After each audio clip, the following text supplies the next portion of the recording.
কাটছি, সব মাছগুলো এদিকে ওদিকে চলে যাচ্ছে। ওদিকে দুটো চলে গেছে।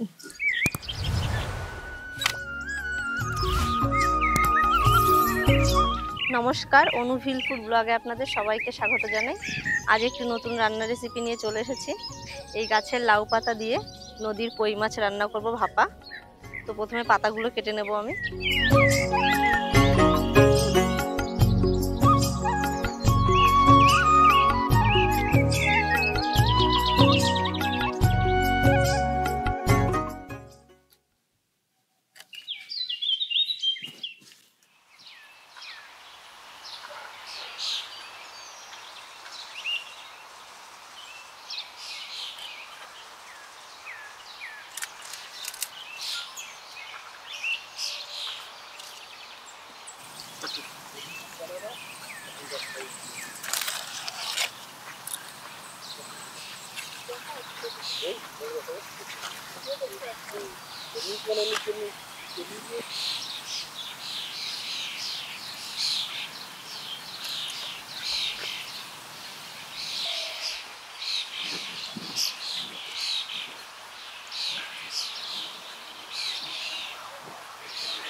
আমাদের নদীর মাছ সকালে জেলেরা ধরছিল, ওখান থেকে কিনে নিয়ে এসেছি। দেখুন কি সুন্দর জ্যান্ত, বড় বড়। এখন আমি এই মাছগুলো ভালো করে কেটে নেব।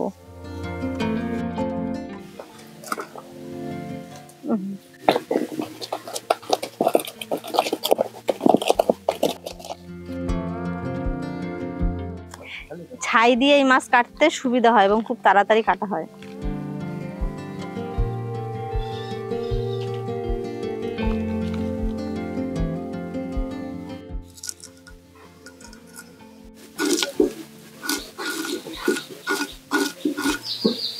কাটছি, সব মাছগুলো এদিকে ওদিকে চলে যাচ্ছে। ওদিকে দুটো চলে গেছে। মাছগুলো কেটে আমি ধুয়ে নিয়েছি। এখন এই মাছগুলো মশলা দিয়ে মাখিয়ে নেব।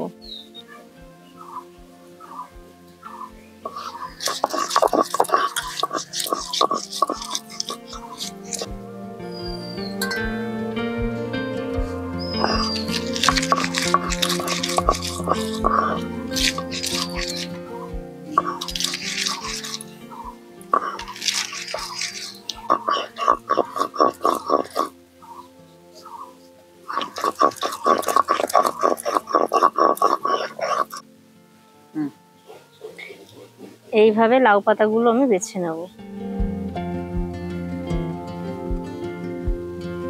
এগুলো আমি এখন একটা একটা করে মশলা দিয়ে দেবো। জিরে বাটা, আদা বাটা, কাঁচা লঙ্কা বাটা, গরম মশলা বাটা, পরিমাণ মতন লবণ, পরিমাণ মতন হলুদ। আর আমি এখানে সর্ষের তেল নিয়েছি, সর্ষের তেলটা দিয়ে দেবো। এখানে তেলটা একটু বেশি দিতে হবে। সব মশলাগুলো দেওয়া হয়ে গেছে, আমি এখন ভালো করে মাখিয়ে নেব।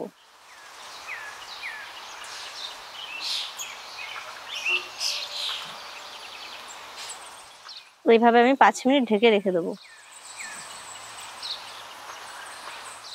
আমি এখন লাউ পাতা 3-4টে করে নিয়েছি। এখন এর উপরে মাছ দিয়ে দেবো।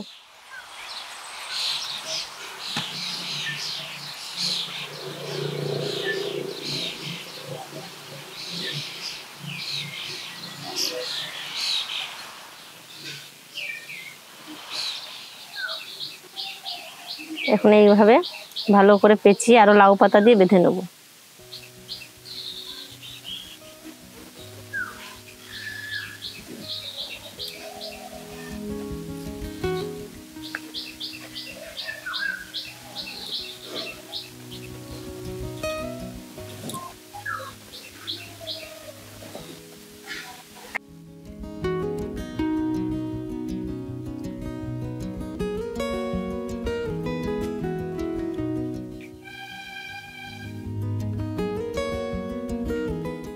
এইভাবে সব সুতো দিয়ে লাউ পাতাগুলো বেঁধে নেব।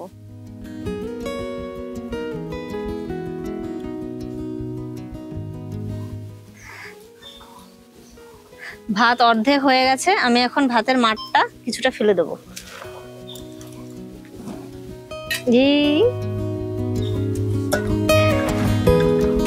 ভাতের পুরো মাঠটা ফেলবো না,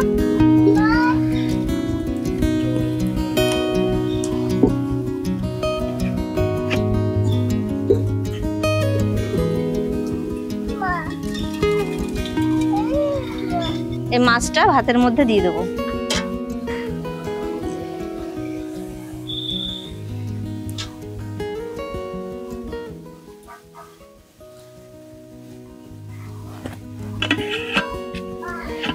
মাছটা সিদ্ধ দিয়ে ঢাকনা দিয়ে ঢেকে আমি 10 মিনিট কম আঁচে রেখে দেবো।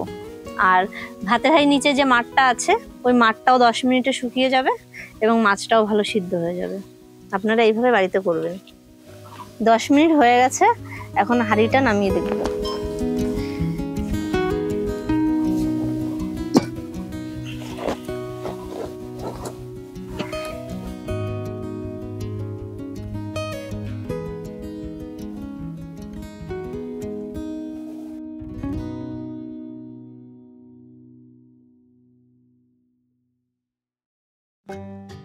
এইভাবে আমি সুতোগুলো খুলে নেব।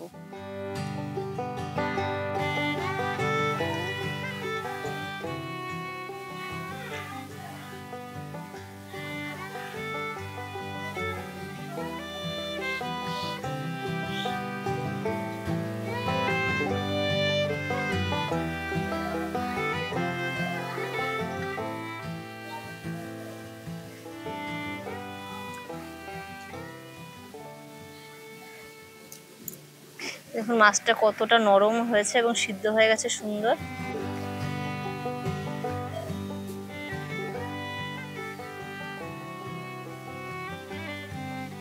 দেখুন মাছটা কি সুন্দর সিদ্ধ হয়ে গেছে।